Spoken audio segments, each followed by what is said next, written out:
Hey guys, how you doing? Daniel Benoit here. First time in several months since I've actually gotten out here to really spend some good quality time out here. I got my rucksack with me. Normally I like to pack light, but this time I'm coming a little bit more prepared. I got some plaster repairs in here. We've been having some semi-warm temperatures lately here during the winter. We're talking about low to mid 50s. Right now it's still a little cool yet, but it has yet to warm up. Keep in mind we're actually in the mountains, so we may not get much warmer than what it is now. It's probably in the mid 40s right now, low to mid 40s, and that's okay. Here in the mountains, you got in certain patches you still have a lot of snow left on the ground here, but I'm over here on the West Virginia side. I'm still in Virginia. The West Virginia border is literally over this ridge over here. So we're in this area right here where I've had some minor experiences, had some grunts and other vocals in the woods behind me. In this area right here, in this open area that I'm set up at here, I have found small, what I call or believe to be juvenile tracks. They have been found here. I have photographed them in the past. But we're going to take some time here. We're going to start in and we'll look in this area, and we're going to venture over the other ridge that's on the other side of me here. So I'm excited to see what's going on here. The ground is soft, so if anything's been through this area, Lord willing, a track or multiple tracks may be found. So, you know, I got the camcorder, got my camera phone. So, again, I got the plaster. So we're ready to get on out here and explore and see what we might come across. So, all right, follow me along and well, let's see what happens, guys.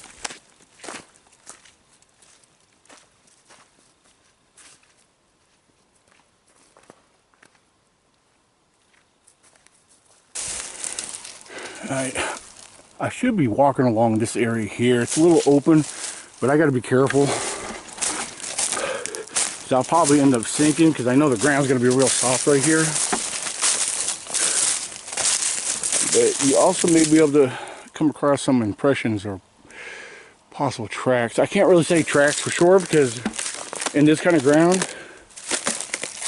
actually surprisingly, it's pretty solid. It's crushing. I mean, I'm sinking in, but it's worth a look anyway. Yeah, you can see some of the runoff, water runoff here that's frozen. See, like right here, we got an impression right here. You can see where it starts from the heel, where my fingertips are. Comes up to the toes right there. We're looking maybe 12 inches, possible 13. Now, we had something here. Oh, wait a minute. What did I... I'm not sure, but we may have an impression track right here.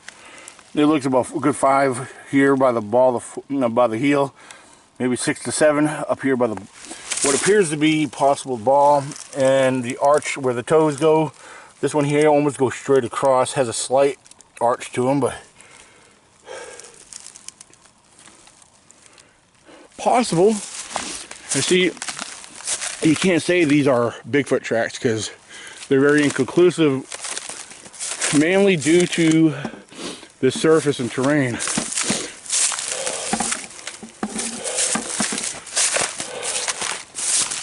But we're taking a look anyway, exploring through here. Oh, wait a minute, we got something here. Looks like it was a part of something, or possibly old bear track.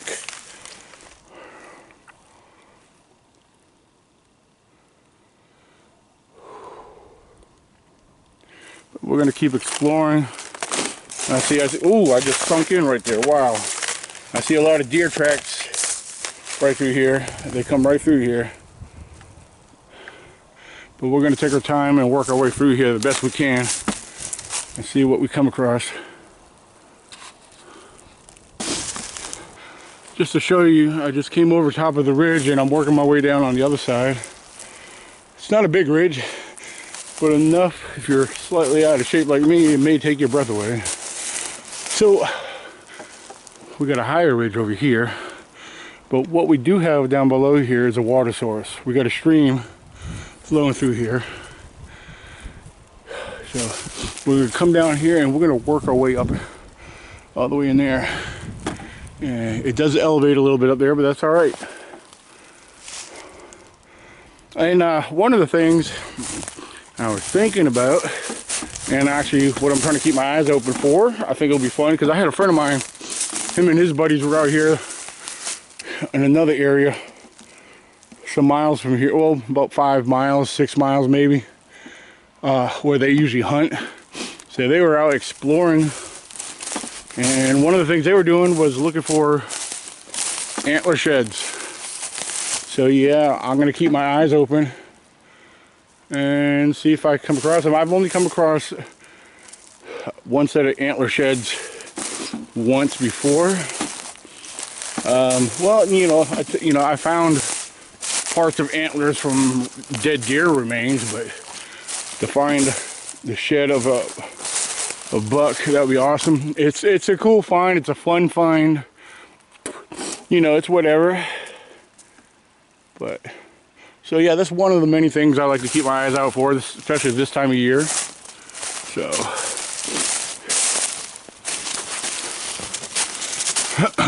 now, as we work our way in this way, if you just notice, we got a little bit more pine and some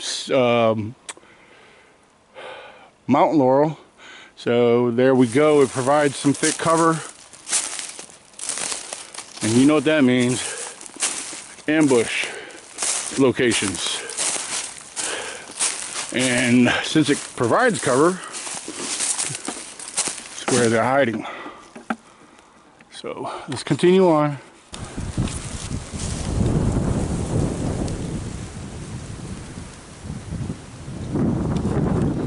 It's getting colder out here. The wind's picking up. As I'm climbing elevation, it's definitely getting cooler. One of the things I wanted to point out to you, this trail is all covered in snow, and it'll definitely make tracks and impressions if anything goes through it. So this is where I've been coming up. It's actually working my way up.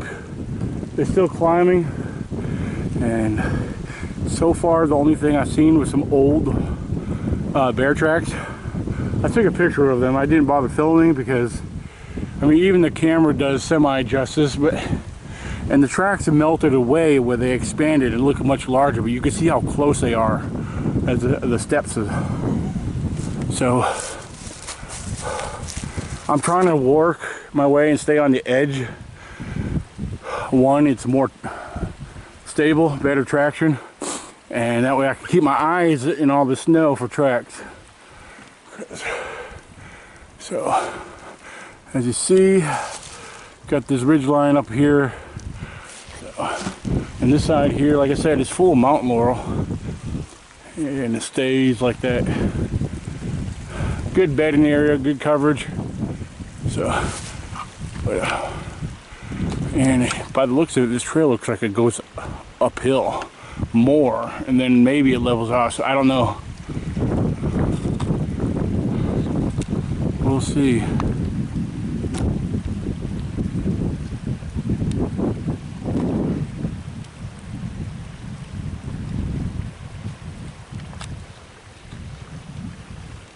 A lot of snow up this area. Stays colder up here. Like I said, as I'm climbing, it's getting cooler. Between the wind and the air, you could feel the coolness. A lot cooler than from where I first started. So hopefully it warms up. The sun's trying to come out right there. So stay tuned. Alright guys, here's the deal. As I look ahead, it's still climbing, and the snow on the trail has gotten deeper. There's a lot of it I can't avoid. I'm trying to get through it, and it's been a little rough on me, guys. Don't get me wrong, I really do appreciate this cardio, I need this exercise. It's very important. But I could say on the way back, at least it'll be easy. It's all downhill from here. But before I work my way back down, there is another area. Once I get further down, I'm going to climb over the lower ridge down below and check out that area. So meanwhile, I'm going to give me a drink of water, and we're going to work our way back down. I've been climbing this trail for a good while now. I mean, this is the first time out here in a while, so I need to pace myself, which I've been doing, so I got to work it, be careful about this. I mean, I've seen some old bear tracks, I've seen some fresh deer tracks. I've actually even seen a couple of raccoon tracks. So, again, I'm going to stay here, I'm going to listen, check it out. It's pretty cool up here. You guys should be up here. I mean, it's awesome up through here. I mean, beautiful nature. So, you guys stay put. We'll be back here shortly after we get down this hill, this trail, and hopefully the sun comes out and warms up a little bit more, because it's, like I said, it's cold out here. So, all right, guys, we'll be back.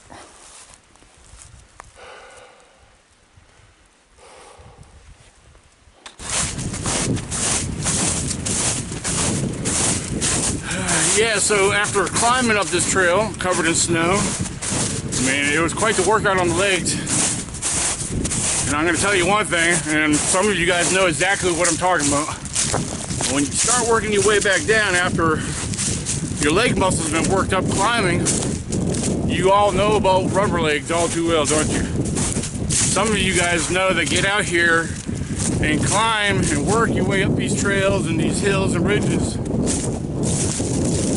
Your legs, your muscles start getting like, they feel like rubber. They start getting shaky, like as you step down.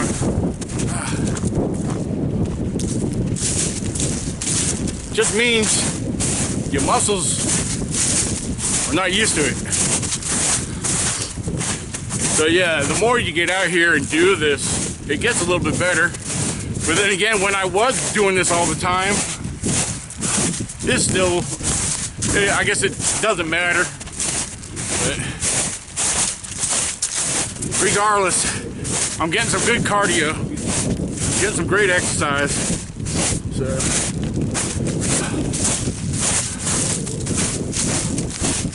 So yeah, once I get a little lower, the snow starts to thin out and the trail will become clear down below. I was a little disappointed that I did not find any other clear tracks in the snow. I was so hoping that something would have crossed through here. I mean, that's the way it goes. You can't expect to find stuff all the time. When you're out here in nature, it's a hit and miss, you know. So.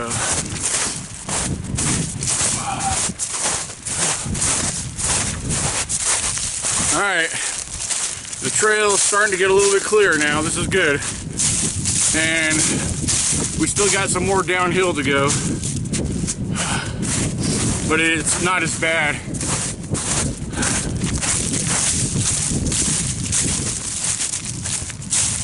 It would have been nice to kick up some wildlife, but at least spot something. I've been keeping my eyes on this ridge over here. Thought for sure I would have seen something move around. I mean, over on this other ridge, it's a lot clearer. The one I'm looking at. Alright, so I'll see you guys when I get back to the bottom. Alright guys, so I am back down at the bottom. I climbed over this other ridge. I'm actually on top of it right now. And this general area where I'm at right now, it's kind of thick in here. There's a lot of mountain laurel right behind me, as you can see. And checking this area out. I've never been in this area. And Well, I've been down below. I've never been up top before. So, yeah, this is above where I told you earlier, where I first started off at. I had actually come across juvenile tracks. And down below here is where something, not growled, but more of a grunt. It was kind of, I don't know how to describe it. It was more of a, like a grunt howl, like, rah, or, Could have been a bear. Could have been a bear, because bears are known for doing that too. Yep. But regardless, this is a very squatchy area. I know there's a lot of bears in the area. I seen the bear tracks today. I mean, bears everywhere. I've had a lot of encounters, some close, some distant. Never had no issues with bears. I have a lot of respect for bears. I know how they eat. I know how they travel. I know how they step. I've spent a lot of time in these woods studying bears. So, I know you guys hear me talk a lot about bears, because bears are very important. Because one, they're highly misidentified when it comes to Bigfoot. Let me explain. People find bear tracks, give Bigfoot the credit. People find broken trees and crazy structures, they give Bigfoot the credit. But they're unaware and don't realize that bears are notorious for a lot of tree damage. And I point that out, and I'll continue to point that out. I may sound like a broken record to a lot of you guys. And a lot of you guys watch these field videos, there he goes repeating himself again. I can't stress it enough, because there's new people coming into this all the time. And I feel like every so often it needs to be said again. So, but if you're ever out here by yourself, which I've always been out here by myself, yeah, I've taken other people out here and explored and showed them around. But one thing, as I mentioned earlier, and I've said it in the past, when you're in a thick area like this, you need to take your time, you need to listen, you need to really get your senses on full alert. Because, you know, mountain laurel, this thick cover, it's an ambush area. But it's a chance I take, and I constantly warn people about that. And I have to take my own warning and be careful. So, but we're going to continue on. We're going to work this area and check this out. If nothing happens today, if I don't find nothing of any interest, I mean, this is an area that needs to be revisited as the weather gets a lot warmer. So we're going to venture through this area, check it out. If I find anything, you guys know I share it. That's what I do. And I like to point things out and explain things and try to educate people by spreading awareness and getting people to consider certain possibilities and to help you draw a little bit more clear conclusion on nature and wildlife. So it's always wildlife number one. You got to pay attention and know and understand your wildlife, your known species. As I always say, you have to know what is known before seeking the unknown. It's common sense. It makes sense, right? Think about that. Let's continue on out here, guys. And I talk very objectively on structures and formations. But regardless, I will point them out, such as this one here. Most likely this is weather, this is natural. But I like to point this out, though. You got two different trees right here, coming from two different directions. You got the small one coming across, going between the two standing trees right here. 1, 2. So you got the one coming between the two, and you got this other one coming over top of it. You got this one that's underneath of it, and you got this other one that's leaning over. So perhaps you got to consider that this had fallen and broke off from somewhere before that came down. But then again, people like to question it, was that placed there on purpose? So I'm not going to rule it out. It's possible. But you got to stay more objective. It's very important to be objective. Don't say Bigfoot did this, because we didn't observe it. It's most likely this was naturally fallen timber from wind, storms, whatever. So, but I call it nature's art, regardless if Bigfoot made it or it was natural. Pretty cool, right?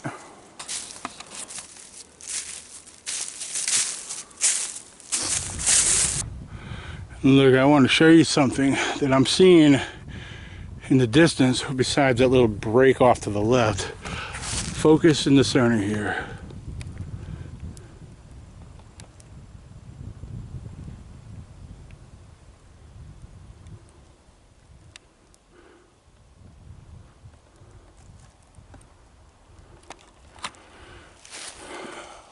Yeah, it's right in front of me. I had to zoom in with the camera so you could see what I'm showing you. Very interesting, ain't it? Yeah, some of you believe they are territorial markers, signs of dominance, or, as we look on the objective side, naturally fallen timber. You decide. If it is Sasquatch, I have my belief on what I think it could represent. I'm leaning more on territorial. And when it comes to like teepee structures like this or X formations, also could be signs of a dominant individual or subject, male, whatever you want to refer to it as. So, interesting, huh? I think it's pretty cool regardless. So, sorry if I bumped the camera. I wasn't looking down at the camera. But there you go, ladies and gentlemen. Pretty cool. Yeah, I just want to point this out real quick. You know, we're looking at this, people, your average Joe, be like, yeah, okay, what are we looking at? Well, most likely, as I've been saying, natural timber, tree rot, weather damage, etc., etc. However, as I mentioned, your average Joe would overlook something like this and disregard it as a possibility that it could have been the start of a possible shelter. I'm not ruling that out, but we have our most likely candidate. As I said, natural weather, natural source, you know, whatever. So, but we'll zoom in a little bit, let you look here. And let's come over here, look at a little bit different angle.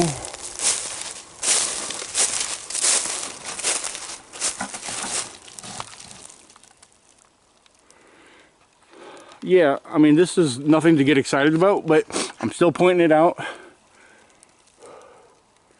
So, I find some things interesting. I'm not saying the Sasquatch did this, because again, if you ask me, most likely it's natural. A lot of this has been here for a while, it's rotten timber. Some of it may have been laid around. It could have been picked up and thrown in there, you know. But a lot of times, this is natural. Most likely. So, but let's go take a look here in the back here.